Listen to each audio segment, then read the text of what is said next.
كابتن ربيع الحسيني منورنا هنا في النادي الملكي، والحقيقه عامل مجهود اكتر من رائع. يا ريت تكلمنا عن دورك في النادي الملكي. بسم الله الرحمن الرحيم. طبعا حابب اتشرف بحضرتك يا كابتن عبد الله. كل الشكر والتقدير لكباتن النادي الملكي، الاستاذ اشرف سعد، الاستاذ علاء سعد، الاستاذ ابراهيم سعد، على المجهود الرائع اللي هم قايمين بيه. الملكي ودي حاجه طبعا جديده في سنهره من نوعها، فكان لي الشرف ان انا اكون ضمن على راس اللجنه المنظمه. فالحمد لله ده كرم من عند ربنا وتوفيق ان احنا قادرين نعمل حاجه جديده وحاجه اول مره تتعمل في سنهره، فالحمد لله يعني. لكن كلمنا برضه استعداداتنا لجرب الماتش النهارده. طبعا عارف ان في برضه جماهير كبير على الماتش ده، كبير بسنهره يعتبر. طبعا استعداداتنا احنا النهارده، احنا الملعب زي ما انت شايف على اعلى مستوى.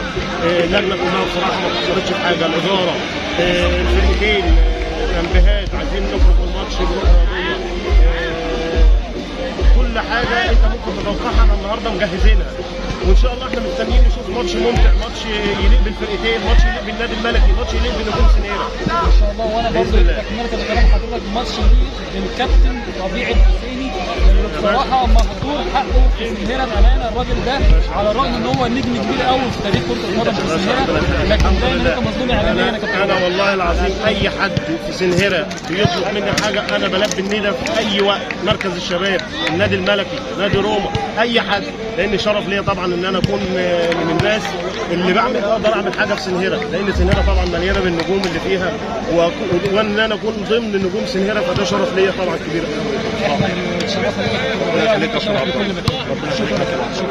كنتم اصدقائي فعلا بكم في مباراه الديربي بالدرجه الاولى. دي حكاك يا احمد ربيع في اللقطه اللي فاتت امام فريق محمد طه يوسف وعبد الله طه. مش ممكن طيب يخنجنا، ولكن المره دي معديه وتصبح النتيجه في اول الثواني، في اول اللحظات، في اول معاني المباراه. هدف لفريق نسان عن طريق المخضرم، مفيش غير نسان المرتده مزعجه خطيره. يا سلام يا سلام على البينيه، يا الله على البينيه بتاعت احمد هادي. سيسكا خطيرة، سيسكا مزعجة، سيسكا مش ممكن سيسكا رقم واحد خطيرة، سيسكا رقم اثنين مزعجة، رقم ثلاثة سيسكا مسيرة. يا سلام على سيسكا، ومين صاحب الهدف؟ مفيش غيره أحمد هاني. دي اللي فاتت أحمد هاني يا هاني يلعب يا زعبيري، مش ممكن يا زعبيري. الماتشات دي مش حلو ضياع هجمه، مش حلو ضياع فرصه. سيسكا العقل يا ألفا شايفه مش معاه لبس، جاي احد المتفردين نسان. اللقطه اللي فاتت خطيره مزعجه واحمد يا هاني لما استغلتش كل هجمه، كل لمسه، كل كوره. لسه ما شفناش حاجه من ممدوح بيصل اول دور معديه استقبلها السفاح يا عصام بكل عصيه، بكل عدم رحمه يا ساده. يقبل الهدف الثاني عن طريق السفاح على عصام، وتصبح النتيجه 2-2، عفوا 2-1. سيسكا يا سلام، هو ده التصدي الكلام. احمد ربيع اختبيت سنهره، احمد نسان الاتزان، احمد نسان هيعمل ايه؟ هيعدي من السمكه ولا ايه؟ هيعدي ولا ايه؟ عدى حكم اللقاء يقول ما فيهاش حاجه. مش ممكن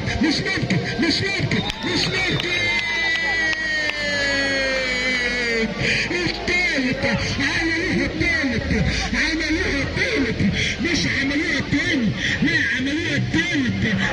توصل الكوره سيسكا بتاع كده متحني من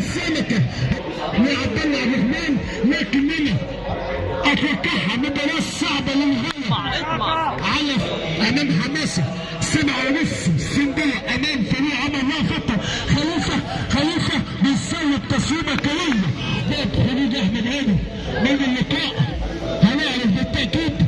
ايفن ماشي، ايفن هيحاول يلعب المرتدة، لعب للسوسكة واختفى كده بعد الهدف الاول.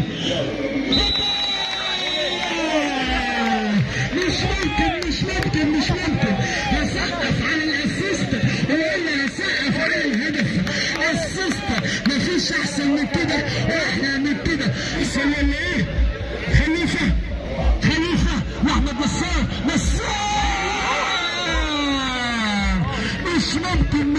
مش ممكن خطأ قاتل من حسام الزيات، خطأ قاتل من حسام يحيى.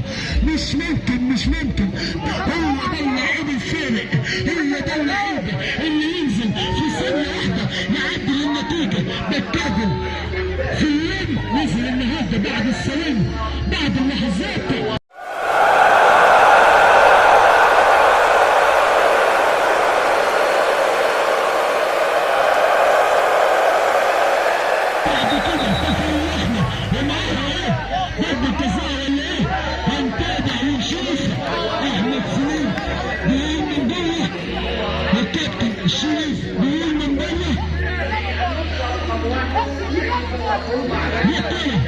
الزعبون هيبقى على الناس كبير ويقول ايه هنتابع ونشوف ايه اللي هيحصل وايه اللي هيجرى.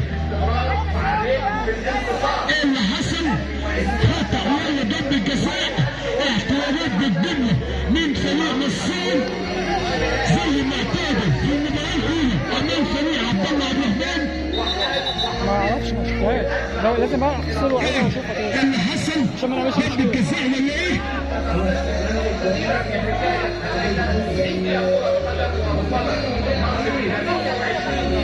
اعتقد ان عبد الله هجين بعد التشاور مع حكم اللقاء اعلن عن خطأ من خارج منطقة الجزاء.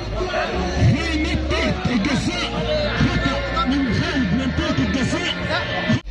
احمد سليم هيعمل ايه؟ هيلعب لسوسكا للتاني. اسرع ممدوح يلعب يا اخي. احمد هاني محتاج يطلع مين؟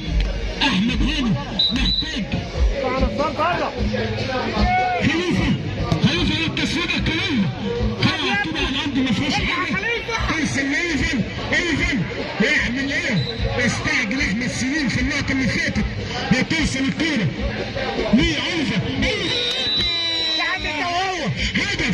هدف. اعتقدت ان احمد ربيع صد الكوره ولكن هدف لتصبح النتيجه 4-3.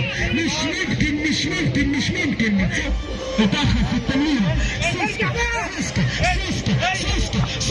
يا سلام على التصدي احمد ربيع يا سلام. هنتابع ونشوف ايه اللي هيحصل. هنشوف يا نسام النزول في محل ولا لا. حل نسام في محله. مش ممكن اساسا. زعبير يا زعبير ولكن تطلع بده ركنيه على التنفيذ احمد سليم، ولكن احمد ربيع ينكب عليه معنى المقصود. مفيش غير كده.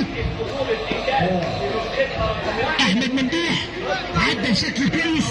بوحه يلعب تتقطع منه توصل لايفن لحكاكه عدى بشكل كويس. فيها اصفر ولا ايه؟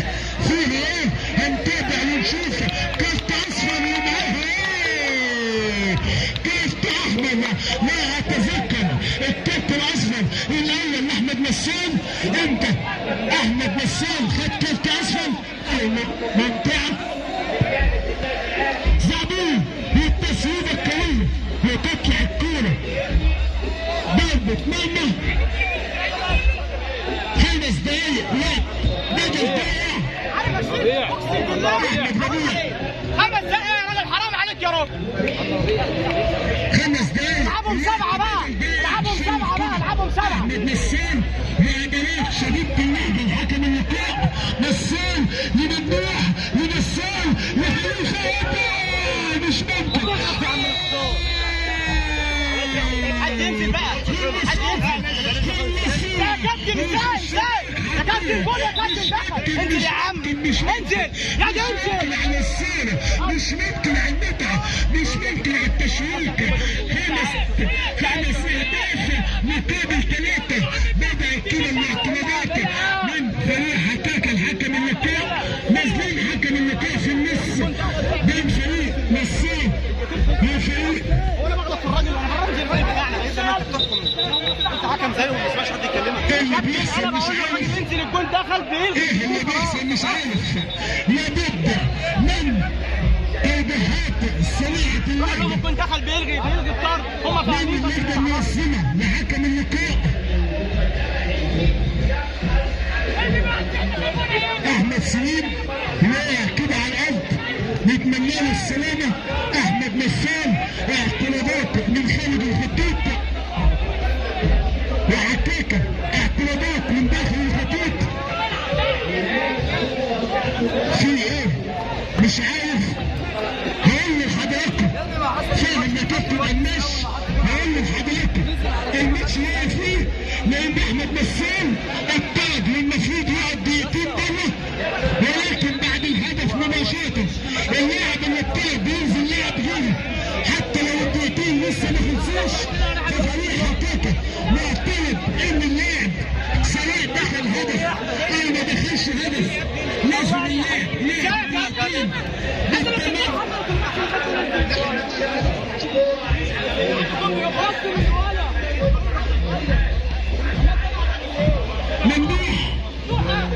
ممدوح انتهت القصة وانتهت الحكاية وانتهى السيناريو وانتهى الحوار. مبروك فوز فريق نسام ب6 أهداف مقابل 3. فريق يمتلك بالنجوم، يمتلك بالامكانيات، ولكن الروح مش موجودة. الروح لحكاكة مش موجودة. زعبيه نجم، احمد هاني نجم، حكاكة نجم، سوسكا نجم، احمد سليم نجم، والسمكة حتى كمان السمكة بالتأكيد نجم. ولكن ايه اللي بيحصل مش عارف. رات غريبة ورات عجيبة من احمد حاتم حكاكة. بيتكلم مين حكاكة؟ بيتكلم النجم المنظمة. مسك الكورة ليه مش عارف.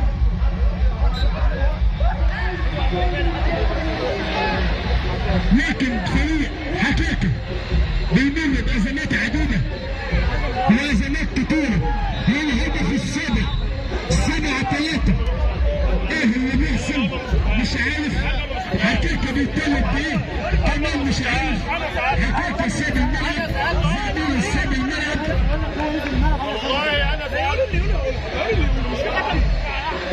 هل حكاكة بيعترض على حكم اللقاء ولا ايه؟